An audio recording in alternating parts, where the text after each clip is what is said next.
saya kenalkan. Saya Fazal. Saya Dave. Oh, DJ Dave? Ya, ini Uji. Uji Rashid? Apa khabar? Baik. Saya sangat minat nyanyian Uji dan Dave. Lebih-lebih lagi, nyanyian Cik Uji. Terima kasih. Sudi tak kalau saya undang ke parti saya pada malam ini?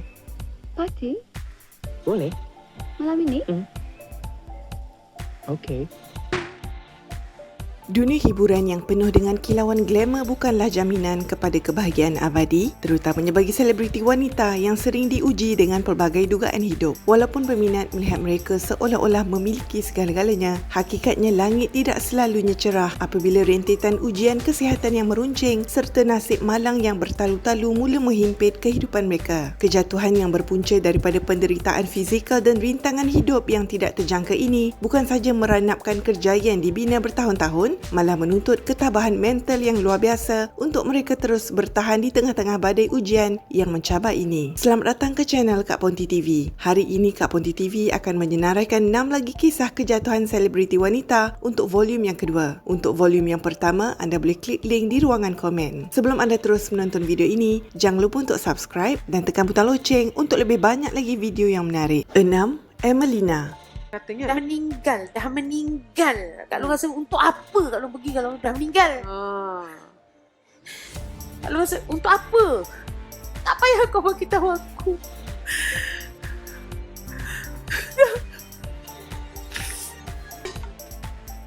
Emelina yang pernah diberi gelaran Ratu Dangdut Malaysia merupakan fenomena dalam industri muzik pada era 90-an sehingga meletakkan dirinya sebagai antara penyanyi dengan bayaran termahal pada waktu itu. Namun di sebalik kemuncak kejayaannya, timbul kontroversi yang mengejutkan ramai apabila ikatan pertunangannya dengan penyanyi dangdut popular Iwan terputus di tengah jalan sehingga mencetuskan pelbagai spekulasi. Tidak lama selepas itu, Emelina membuat keputusan drastik untuk berkahwin dan terus menyepi daripada radar seni selama hampir 15 tahun. Kehilangannya yang misteri itu bukan saja meninggalkan tanda tanya besar dalam kalangan peminat, malah lebih memilukan apabila dia dikabarkan terputus hubungan dan dihalang daripada bertemu dengan keluarga tercinta sepanjang tempoh tersebut. Penderitaan yang dipendam bertahun-tahun akhirnya mencapai titik noktah apabila Emelina disahkan bercerai dan terpaksa memulakan hidup baru sebagai ibu tunggal kepada 6 orang cahaya mata. Kepulangannya ke dunia seni bukanlah sekadar untuk mengejar semula glamour yang hilang, tetapi demi kelangsungan hidup dan tanggungjawab besar mencari rezeki untuk menyara keluarganya yang sedang membesar. Walaupun terpaksa bermula dari bawah dan berdepan dengan pelbagai pandangan daripada orang ramai, kesungguhan Emelina untuk bangkit semula membuktikan ketabahan luar biasa seorang wanita yang pernah jatuh tersungkur akibat nasib malang dan kemelut rumah tangga yang perit. 5. Shima.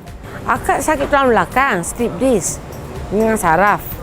Rindu sebagai seorang penyanyi, perasaan nak menyanyi, nak menghiburkan peminat untuk kembali ke orang kata bisnes entertainment ni memang ada. Biarlah akak pun tak ada single. Dah lama akak tak ada single kan, tak keluar lagu baru. Jadi buat show pun semua lagu-lagu lama.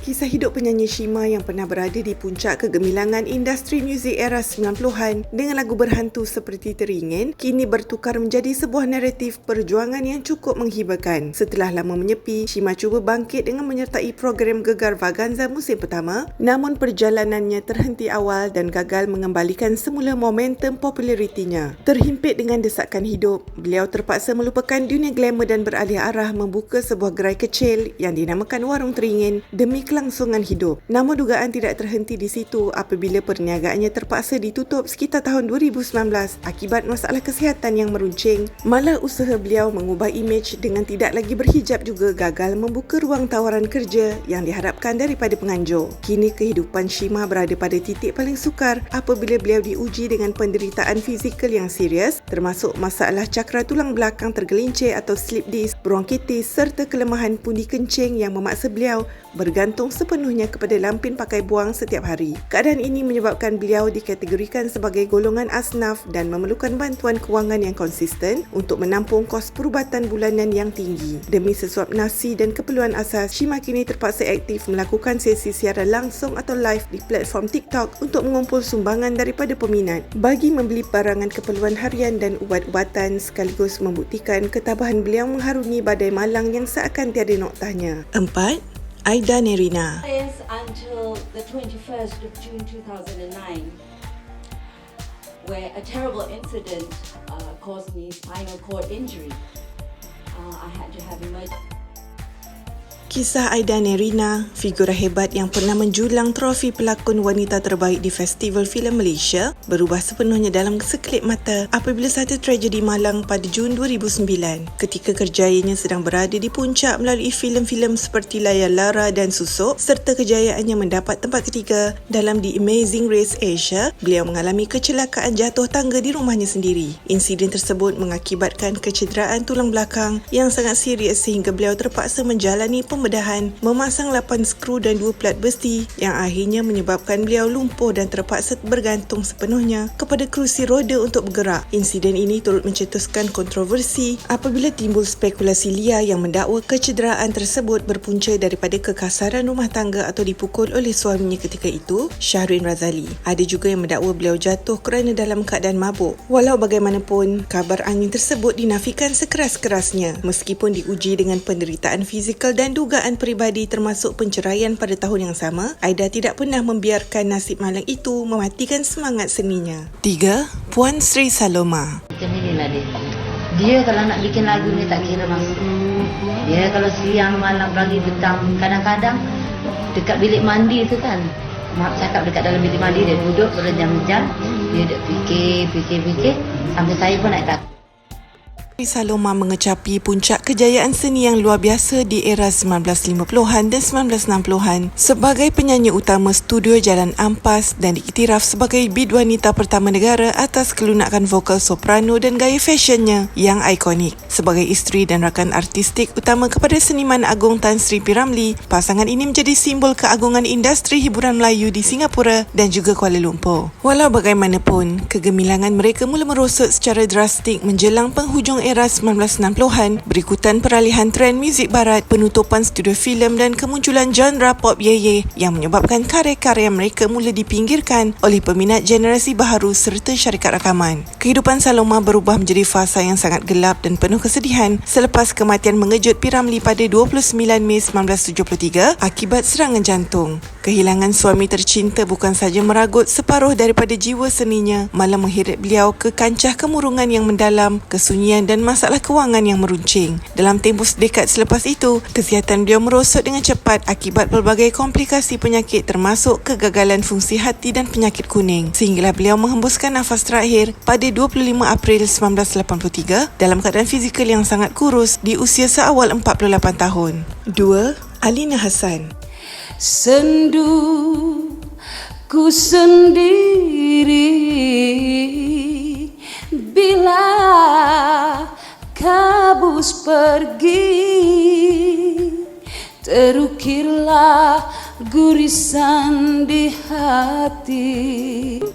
Alina Hassan memulakan langkah dalam persada seni dengan penuh gemilang apabila dinobatkan sebagai juara sinaran pasport kegemilangan pada tahun 1996 sekaligus meletakkan beliau sebagai antara penyanyi yang cukup disegani menerusi lagu hit Dingin. Bakat besarnya membawa kerjaya seninya ke puncak kejayaan, namun awan mendung mula menyelubungi selepas beliau membuat keputusan untuk memperlahankan kejaya seni demi keluarga. Malangnya perkahwinan yang dibina berakhir dengan penceraian menjadi titik mula kepada fasa kejatuhan yang memaksa beliau menyepi daripada radar industri muzik. Beliau cuba mencari sinar baru dengan menyertai program Kilauan Emas musim ketiga pada tahun 2013, namun hasil tidak menyebelahinya untuk kembali ke puncak populariti seperti dahulu. Kehilangan punca pendapatan tetap memaksa Alina mengharungi realiti hidup yang amat perit sehingga beliau terpaksa menghuni sebuah bilik kecil yang sempit di sebuah rumah kedai di setapak. Demi kelangsungan hidup, beliau cekal melakukan pelbagai pekerjaan termasuklah berkhidmat sebagai pengawal keselamatan dan tukang cuci mencuci. Semangat juangnya terus membara apabila beliau muncul kembali menerusi program Mentor Otai pada tahun 2018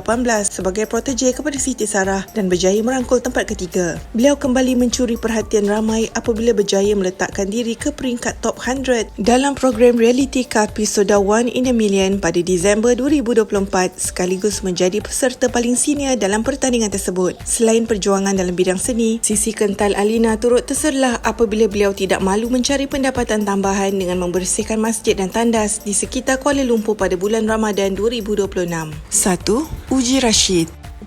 Banyak susahnya pasal apa? Racun tu efek otak dia, jantung dia dengan suara dia. Jadi lama juga kita pergi kat mana-mana, orang kata cuba kan. Uji Rashid merupakan ikon seni tanah air yang pernah mencetuskan fenomena luar biasa pada era 70-an menerusi kelunakan suaranya dan kejelitaan wajahnya yang sering menghiasi layar perak. Namun di sebalik kemuncak kegemilangan itu, beliau mula menempuh fasa kejatuhan yang memeritkan apabila tawaran seni semakin berkurangan dan beliau terpaksa berdepan dengan kemelut kewangan yang serius di usia senja. Ketika Uji Rashid sedang berada di puncak populariti, ibunya menjodohkannya dengan seorang lelaki bernama Jamaluddin Jalil Harahap dari Indonesia kerana bagi ibunya, Jamaluddin merupakan calon suami yang terbaik dan mampu menjamin masa depan anaknya. Jalil juga dikabarkan seorang jutawan yang memiliki sebuah pulau. Walau bagaimanapun, segalanya hanyalah suatu penipuan semata-mata. Rentetan daripada penipuan yang dilakukan oleh Jamaluddin, Uji Rashid dilaporkan mengalami kerugian material yang sangat besar sehingga harta benda yang dikumpul sepanjang zaman kegemilangannya habis begitu saja. Keadaan menjadi semakin sukar sehingga beliau tidak lagi mampu menampung kos sara hidup yang tinggi, memaksa bidu wanita negara ini mengenepikan segala rasa malu untuk memohon bantuan rumah projek perumahan rakyat atau PPR daripada kerajaan demi mendapatkan tempat berteduh yang lebih mampu milik. Penderitaan Uji Rashid tidak terhenti pada kesempitan wang semata-mata, malah beliau diuji dengan ujian kasih sayang yang amat berat apabila anak tunggalnya, Ciko Harahap, mengalami masalah kesihatan yang kronik. Ciko dilaporkan mengalami kesukaran bertutur dan masalah ingatan selepas didakwa menjadi mangsa khianat kawan yang meracun minumannya dalam sebuah kejadian malang beberapa tahun lalu. Akibatnya Ciko tidak lagi mampu bekerja untuk mencari ibunya, menyebabkan Uji Rashid terpaksa memikul bebanan hidup seorang diri sebagai penjaga utama anaknya yang sakit. Walaupun kini hidup dalam keadaan serba kekurangan dan jauh daripada kemewahan masa lalu, beliau tetap menunjukkan ketabahan luar biasa demi kelangsungan hidup bersama anak dan cucu tercinta. Apakah pendapat anda tentang 6 kisah kejatuhan selebriti wanita untuk kali ini? Anda boleh tinggalkan komen di bawah dan jangan lupa untuk subscribe channel Kak Ponti TV untuk lebih banyak lagi video yang menarik. Adakah anda setuju dengan carta Kak Ponti TV dalam video kali ini? Jangan lupa untuk menonton video lain daripada Kak Ponti TV seperti berikut.